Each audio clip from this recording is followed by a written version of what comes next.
నమస్తే. ఇప్పుడు మీరు చూడబోతున్న వీడియో ఖచ్చితంగా మీకు ఉపయోగపడుతుంది, నచ్చుతుంది కూడా. మరి మీకు నచ్చిన విషయం నాకు తెలియాలి అంటే ఈ వీడియోని మీరు లైక్ చేయాలి, షేర్ చేయాలి, అలాగే మన ఛానల్‌ని సబ్స్క్రైబ్ చేయాలి. మీ సపోర్ట్‌ని నాకు అందిస్తారు కదూ! ఓకే. ఇప్పుడు వీడియోని స్టార్ట్ చేద్దాం. నమస్తే. Welcome to our channel. నేను కుప్ప పద్మిని. ప్రస్తుతంతో పాటు ప్రముఖ ఆధ్యాత్మికవేత్త, వాస్తు జ్యోతిష పండితులు, లలిత ఉపాసకులు, వాస్తు జ్యోతిష శిక్షణ నిపుణులు బ్రహ్మశ్రీ నానాజీ పట్నాయక్ గారు మనతో పాటు ఉన్నారు. మాట్లాడదాం. సార్ నమస్తే సార్. శ్రీమాత్రే నమః.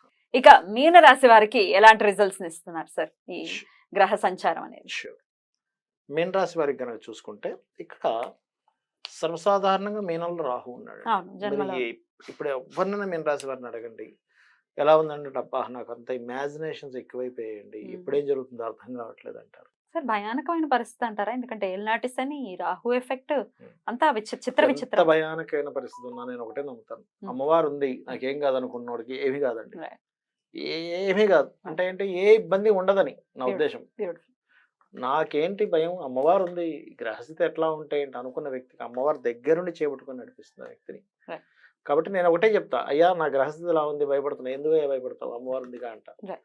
కాబట్టి ఏంటంటే రాహు ఇక్కడ ఉన్నందుకు ఇమాజినేషన్స్ ఇస్తాడు. Imagination. కానీ అమ్మవారిని తలుచుకుంటే ఏమవుతుందంటే ఇదంతా ఇమాజినేషన్ అని గుర్తించే ఆలోచన అమ్మవారు ఇస్తుంది మనకి. Right. Right. Correct. అనవసరంగా నేను భయపడుతున్నాను, Hmm. అనవసరంగా నేను ఇబ్బంది పడుతున్నాను అనేటువంటి సిచ్యువేషన్స్ ని Hmm. అమ్మవారు మనకి కలిగిస్తుంది. అది గుర్తుపెట్టుకోవాలి. సో మీనరాశి వారు, ఈ మీనరాశి వారికి 12వ స్థానంలో రవిశనులు స్టార్ట్ అవుతున్నారు. ఎప్పుడు ఆల్మోస్ట్ మార్చ్ 14th వరకు, అంటే ఫిబ్రవరి 14th నుంచి మార్చ్ 14th వరకు రవిశనులు 12th హౌస్ లో ఉంటున్నారు. Yeah. అంటే ఇన్వెస్ట్మెంట్స్ విషయంలో మనం ఏదైనా స్ట్రక్ అయ్యే ఇన్వెస్ట్మెంట్స్ ఏమైనా పెడుతున్నామా Hmm. Hmm. అనేటువంటిది మనం పర్టికులర్ గా చూసుకోవాలి. Right. After that 14th. March middle నుంచి కుజుడు కూడా వచ్చి చేస్తాడు అక్కడ. అందుకని ఒక్కొక్కసారి మనం పెట్టిన ఇన్వెస్ట్మెంట్ వల్ల ఘర్షణ వస్తుంది. అబ్బా. అందుకని ఇన్వెస్ట్మెంట్స్ విషయంలో పర్టికులర్ గా జాగ్రత్తగా ఉండాలి. ఇక 14th మార్చ్ నుంచి రవి వస్తాడు, ఏప్రిల్ 14th వరకు రాహు దగ్గరికి.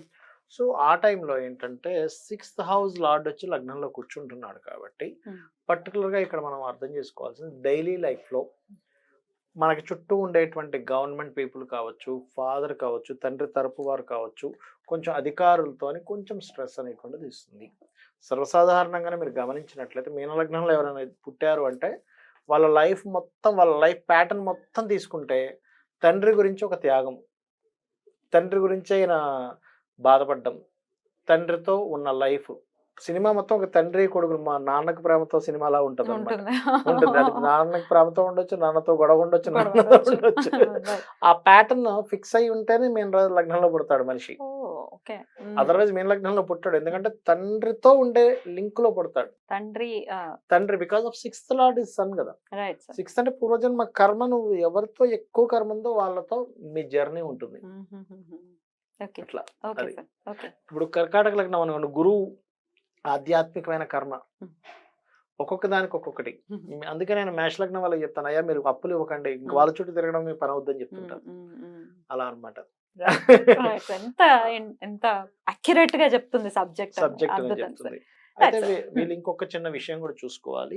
మనం యాక్చువల్గా మనం చెప్పుకున్న సబ్జెక్ట్ రవి కుజులున్న కాంబినేషన్ బట్టి చెప్పుకుంటున్నాము. బట్ ఇక్కడ రాహుకి సప్తమంలో కేతు ఉన్నందుకు ఈ మధ్య కాలంలో వీరు చేసేటువంటి వివాహ నిర్ణయాలు కావచ్చు, అండ్ అలాగే పార్ట్నర్షిప్స్ విషయాలు కావచ్చు, కొంచెం చూసుకొని వెళ్ళాలి. ఇక రెమెడీ అంటారా, రవి రాహు కుజ శని కేతు గ్రహాల దగ్గర దీపారాధన చేయడం, చక్కగా దుర్గా దేవిని తలుచుకోవడం, ఎందుకంటే ఇమాజినేషన్స్ పెరుగుతాయని చెప్పుకున్నాం కాబట్టి ఓం దుమ్ దుర్గాయ నమః అనే నామస్మరణ చేయడం అన్ని విధాల ఉత్తమం. అద్భుతం సార్. సో మరి గ్రహ సంచారం కూడా ఒక్కసారి వివరంగా తెలియజేయండి సార్. దేశానికి ఎట్లాంటి రిజల్ట్స్ ఇస్తుందో కూడా ఒక్కసారి షూర్. సార్, ఈ రాశి వారికి ఎలా ఉండబోతోందో మీరైతే ప్రిడిక్షన్స్ అందించున్నారు. కానీ దేశవ్యాప్తంగా ఈ గోచార ఫలితాల వల్ల, అంటే ఈ సంచారం వల్ల ఈ గ్రహాలకి ఎలాంటి ఫలితాలు ఉండబోతున్నాయి దేశవ్యాప్తంగా కూడా ఒక్కసారి చెప్పండి. అసలు అలాగే గ్రహ సంచారం గురించి కూడా ఒక్కసారి చెప్పండి. షూర్. యాక్చువల్గా ఈ రోజు ఇది వేయడానికి కారణం ఏంటంటే మనం 1.5 month బ్యాకే మనం చెప్పుకున్నాం, ఇది కొంచెం ఈ గ్రహాల యొక్క కదలిక ఇలా ఉందని. కాకపోతే ఏంటంటే కొంతమంది నన్ను పర్సనల్గా అడిగింది ఏంటంటే, ఎందుకండి ఒకసారి మాకేమైనా ఎక్స్ప్లెయిన్ చేసి చూపించగలరా బోర్డు మీద అని అడిగారు. అందుకని చెప్తున్నాను. ఫస్ట్ ఆఫ్ ఆల్ ఏంటంటే అమ్మ గుర్తుపెట్టుకోండి, ఎప్పుడు కూడా రవి కుజులు ఉన్నారు కదా, రవి కుజ అంటే ఏంటంటే, రవి అంటే ఒక ఎనర్జీ ఇచ్చేటువంటి ప్లానెట్, కుజుడు కూడా ఎనర్జీ ప్లానెట్. ఈ ఎనర్జీ ఒక్కొక్కసారి పాపగ్రహాలతో కలిసినప్పుడు ఏమవుతుందంటే మిస్యూజ్ అవుతుంది. ఒక కత్తి మనం చక్కగా కూరగాయలు కోసుకొచ్చి ఆపరేషన్ చేయొచ్చు, కానీ ఇంకో రకంగా కూడా వాడతారు అదే కత్తిని. అలా ఏంటంటే ఎనీ ప్లానెట్ అది బాగున్నప్పుడు ఇచ్చే రిజల్ట్, అది పాపగ్రహాలతో కలిసినప్పుడు ఉన్న రిజల్ట్ వేరుగా ఉంటాయి. మనకి ముండేన్ ఆస్ట్రాలజీ అంటారు, మైథుని జ్యోతిష్యం అని. అంటే దేశవ్యాప్తంగా దేశాల్లో ఎటువంటివి జరుగుతాయి ఏమిటనేటువంటిది ఇది ఇక్కడే కాకుండా మనకి రామాయణ మహాభారతాల్లో కూడా ఉంది. అందుకని నేనేం చెప్తున్నానంటే స్పెసిఫిక్గా ఈ రవి కుజుడు వీటి మీద నుంచి ప్రయాణం జరుగుతుంది ఈ 3 నెలలు. ఎలాగా కుంభం నుంచి మీనము మళ్ళీ మేషంలోకి వెళ్తారు. ఇలాంటి సందర్భంలో అయితే లక్కీగా ఏంటంటే కాలసర్ప యోగంలో గురువు బయట ఉన్నాడు, ఇది ఒక లక్. గురువు కనుక లోపల ఉండి ఇంకా దారుణంగా ఇది మొత్తానికే కాలసర్పం అయ్యేది. గురువు ఒక బయట ఉన్నాడు కాబట్టి కొంతవరకు జీవులు కొంత సేఫ్ లో ఉంటారు, కానీ జాగ్రత్త ఉండాలి ఏ విషయాల్లో. రవి గవర్నమెంట్ కారకుడు, అధికారులకు కారకుడు, సీఎంలకి పిఎంలకి వీళ్ళ కారకుడు. కాబట్టి గవర్నమెంట్ రిలేటెడ్ సంబంధించిన విషయంలో రాజుల మధ్యన గొడవలు పెరగడం. ఎందుకంటే మనకు నెక్స్ట్ రాబోయే ఉగాదికి కూడా ఏంటంటే రాజు కుజుడు అవుతున్నాడు. కుజుడు రాజు అవుతే ఎలా ఉంటుంది అంటే, కుజుడు అంటే ఏంటి, యుద్ధం, అధికారాన్ని చూపించుకోవాలి, నా లీడర్షిప్ నేనేంటో నిరూపించుకుంటాను, ధైర్యంగా నేను యుద్ధానికి నేను రెడీ అన్నట్టుగా ఉంటుంది. అందుకని ఏమిటి, ఎప్పుడైతే ఈ కుజుడు ఎగ్జాల్టెడ్ పొజిషన్లో ఉన్నంతసేపు ఓకే, ఎగ్జాల్టెడ్ పొజిషన్ నుంచి ఇక్కడికి మారుతాడు 24వ తేదీ 4వ నెల నుంచి, అప్పటి నుంచి ఇంకా తీవ్రంగా ఉంటుంది. అదేవిధంగా ఇప్పుడు ఆల్రెడీ ఫిబ్రవరి 14th నుంచి రవి ఆల్రెడీ శనితో కలిసిపోయాడు ఇక్కడ. అందుకని ఏంటి, పర్టికులర్గా ఇక్కడ జరిగేటువంటి విషయాల్లో కొంచెం లీడర్స్ మధ్యన గొడవలు, పోలీస్ డిపార్ట్మెంట్ సంబంధించిన విషయంలో కొంతవరకు స్ట్రెస్ పెరగడం కానీ, డిఫెన్స్ మిలిటరీ వాళ్ళకి ఇబ్బంది రావడం కానీ, మత కల్లోలాలు జరగడం కానీ, ఇటువంటివి ఎక్కువగా మనకి ఎప్పటి వరకు ఉంటాయి, 2వ తేదీ 6వ నెల వరకు ఉంటాయి. ఇది ఆల్రెడీ ఫిబ్రవరిలో స్టార్ట్ అయిపోయింది, ఫిబ్రవరి 1st నుంచే స్టార్ట్ అయింది. ఎందుకంటే ఇక్కడ కుజరవులు కలిసారు ఆల్రెడీ ఇక్కడ ఒకసారి, రవి కుజ ఇద్దరు ఎనర్జీని ఇచ్చే ప్లానెట్స్ కలిసారు ఇక్కడ. కాకపోతే ఇక్కడ ఈ పాపగ్రహాలతో వెళ్ళి కనెక్ట్ అవ్వడం అనేటువంటిది ఇంకొంచెం జాగ్రత్తగా ఉండాలి.